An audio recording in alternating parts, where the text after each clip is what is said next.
Hello, Govind Singh बोल रहा हूँ साहब। हाँ बोलो। एक बहुत बुरी खबर है। क्या है? सवा गांव में कान सिंह देवड़ा मर गया। अच्छा क्या? क्या क्या क्या क्या क्या, क्या बोल रहा है? सांपों ने डस लिया साहब, तफ्तीश के लिए गया था। लो ये भी गया। मंत्री जी आपका दूसरा मोहरा भी गया। क्या बकवास कर रहे हो तुम? चाल तो चलो। मंत्री जी मैं आपकी ये शतरंज के मोहरों की बात नहीं कर रहा हूँ। देवड़ा देवड़ा देवड़ा गया गया। हाँ इस दुनिया से गया। क्या बक रहे हो? क्या वो से? उसे सांपों ने डस लिया है। कहाँ? सावा गांव में। थाने में यही रिपोर्ट दर्ज है। वहां तफ्तीश के लिए गया था, काले नागों ने डस लिया। मैं सब समझ गया टांगी। क्या? ये रिपोर्ट जरूर उस हरामजादे इंस्पेक्टर विक्रम ने लिखवाई होगी। हाँ? मंत्री जी सुना आपने? हाँ भाई हाँ, हमने सब कुछ सुन भी लिया है और सब कुछ समझ भी लिया है। मगर एक बात तुम भी अच्छी तरह से समझ लो, आज के बाद जब तक हम तुम्हें ना बुलाएं हमारे बंगले में नहीं आना। क्यों? अरे भाई हम नेता हैं, जनता के सेवक हैं, और जनता के सेवकों का बदमाशों से क्या वास्ता? वाह, बहुत खूब, बहुत खूब। जब हम आपके कहने पर किसी का भी खून कर देते थे, आपके हथियारों से भरे ट्रकों को बॉर्डर से पार करवाते थे, उस वक्त ये बदमाश नहीं आपको अपना दोस्त दिखाई देता था। और आज आप हमसे वास्ता ही नहीं रखना चाहते। नेता लोग क्रिकेट की तरह रंग बदलते हैं ये सुना तो था, लेकिन आज देख भी लिया। ओहो, अरे भाई आज नहीं तो कल इलेक्शन होने वाले हैं। अगर लोगों ने मुझे तुम्हारे साथ देख लिया तो मेरी सीएम की कुर्सी को खतरा पड़ जाएगा और सारे किए किराए पर पानी फिर जाएगा, मुझे कोई वोट भी नहीं देगा। वोट तो तुम्हें वैसे भी कभी नहीं मिले हैं, दिलवाए गए हैं नागपाल। अगर मेरे आदमी बूथ कैप्चरिंग ना करते, जाली वोट नहीं डालते, तो तुम कौड़ी के 3 होकर रह जाते। बहुत बड़े अरमान लेकर मैंने एमए किया था, तूने मुझ जैसे पढ़े लिखे आदमी को गुंडा बना दिया, स्मगलर बना दिया, खूनी बना दिया, कितने निर्दोष लोगों का हत्यारा बना दिया, और खुद एक जहरीले नाग की तरफ फन उठाए कामयाबी की बीन पर आंख बंद करके झूमता रहा। मेरा एक एक दोस्त पुलिस के हाथों मारा गया और तूने कुछ नहीं किया। अरे भाई मैं वही तो करना चाहता हूं। देखो डोली, देवड़ा के बाद तुम्हारी बारी है और मैं तुम्हें किसी भी हालत में नहीं खो सकता, क्योंकि तुम मेरे लिए बहुत कीमती आदमी हो। देखो अगर 24 घंटे के अंदर अंदर तुम इस शहर से बाहर नहीं गए तो तुम्हारी जान भी जा सकती है। तुम मेरी एक बात मानो, थोड़े दिनों के लिए इस शहर से कहीं दूर चले जाओ। जब सब कुछ ठीक हो जाएगा मैं तुम्हें खुद ब खुद बुला लूंगा। अरे भाई मैं तुम्हारा दोस्त हूं, दुश्मन थोड़े हूं। आज तो मैं चला जाता हूं, लेकिन एक बात याद रखना, अगर मुझे कुछ हो गया फिर ना तो तू रहेगा और ना ये तेरी कुर्सी।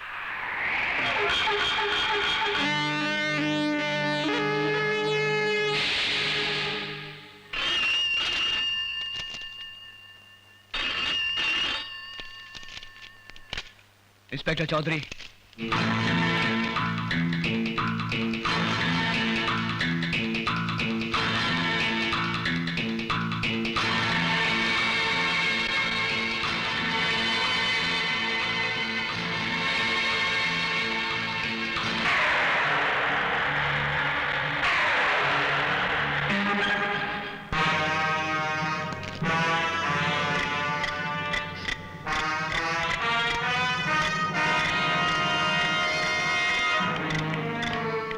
डोली डार्लिंग, तुमने मुझे अचानक क्यों बुला लिया? सब ठीक तो है ना? कुछ भी तो ठीक नहीं है नीलम। क्या हुआ? नागपाल को इस बात का यकीन है कि अगर मैं कुछ दिन इस शहर में और रहा तो कानून कभी भी मेरे जरिए उसकी गर्दन तक पहुंच सकता है। इसलिए वो कमीना ये चाहता है कि मैं कुछ दिनों के लिए शहर छोड़कर बाहर चला जाऊं। तुम ठीक कहते हो डोली, नागपाल एक ऐसा जहरीला नाग है जो दूध पिलाने वाले को कभी भी डस सकता है। इस फाइल में उस कमीने नागपाल का सारा कच्चा चिट्ठा मौजूद है, जो उसे फांसी के फंदे तक पहुंचाने के लिए काफी है। नीलम, इस फाइल को अपनी जान से ज्यादा हिफाजत से रखना, और अगर मुझे कुछ हो जाए तो ये फाइल कानून के हाथों में सौंप देना। वैसे काफी देर हो चुकी है, अब मुझे यहां से जाना चाहिए। आओ।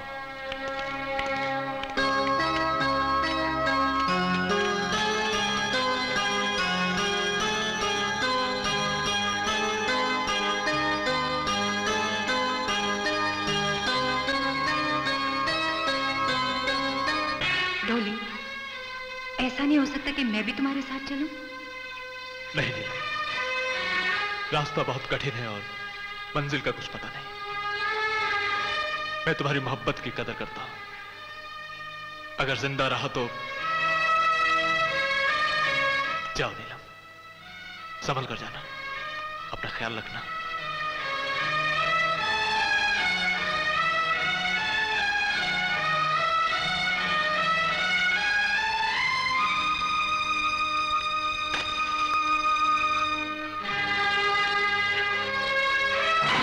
फाइल दे दे मुझे।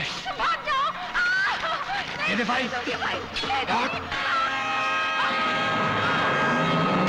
नीलम! ढोली,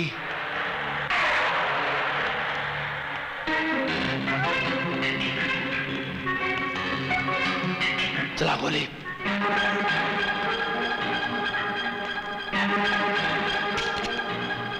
चला गोली,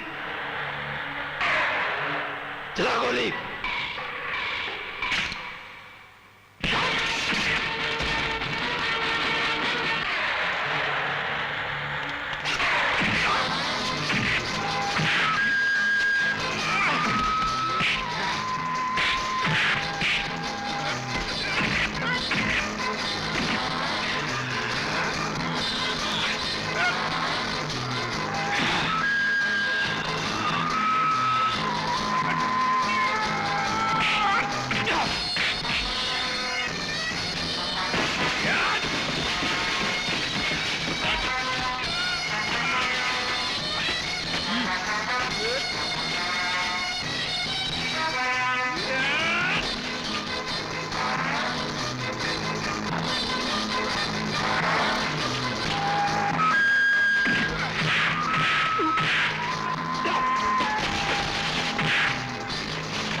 देखा, ढोली के मरने की खबर फ्रंट पेज पर छपी है।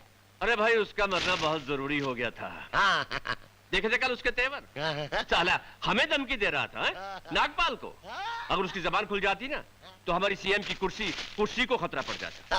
और आपका सीएम बनने का सपना भी अधूरा रह जाता। हेलो सर, मैं सचिवालय से मिश्रा बोल रहा हूँ। विधानसभा भंग हो गई है। क्या? जी हाँ, दिल्ली से आदेश था।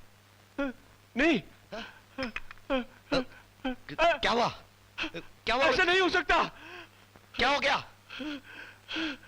मंत्री जी, क्या हो गया? विधान सभा भंग हो गई। लो, ये भी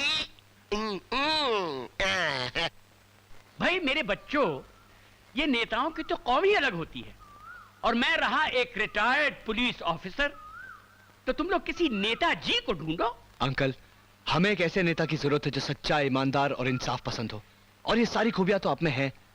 डैडी, विक्रम ठीक कह रहा है। हम सब ने बहुत सोच समझ कर ये फैसला किया है। आप चुनाव लड़ क्यों नहीं लेते? Please daddy. और अगर हम चुनाव हार गए तो? आप फिक्र मत कीजिए सर, हमारी पार्टी के सारे कार्यकर्ता आपके साथ में हैं। भाई जब आप लोगों ने फैसला कर ही लिया है, तो चलिए हम खड़े हो जाते हैं चुनाव के लिए। सोलंकी साहब जिंदाबाद! सोलंकी साहब जिंदाबाद! सोलंकी साहब जिंदाबाद! उस एसपी की ये मजाल के हमारे सामने इलेक्शन में खड़ा हो गया। वो शायद ये नहीं जानता कि हमारे सामने इलेक्शन में खड़ा होना एक टेढ़ी खीर है। अगर हमने उस एसपी की ईंट से ईंट न बजा दी, तो हमारा नाम नागपाल से द्वार पार रख देना। डांगी, मंत्री जी, इस शहर के सारे गुंडों को खरीद लो। शहर में जितने उसके पोस्टर लगे सब पे सब फाड़ डालो। बूथ कैप्चरिंग करने वालों को धंधे पे लगा दो। इस इलेक्शन को हमें किसी भी हालत में जीतना है। सीएम की कुर्सी मुझसे कोई नहीं छीन सकता। दोस्तों, हम सब लोग यहाँ से मिलकर पार्टी ऑफिस जाएंगे, जहाँ सोलंकी साहब से हमारी मुलाकात होने वाली है। सोलंकी साहब के साथ हम लोग गांधी ग्राउंड जाएंगे, जहाँ हमारी बहुत बड़ी सभा होने वाली है। वहाँ जाकर हमें पता चलेगा कि हमारी चुनाव की रणनीति क्या होगी, कौन क्या करेगा, किसको क्या करना है। आप लोगों से यही निवेदन किया जाता है कि आप सब लोग साथ में चलकर हमारे साथ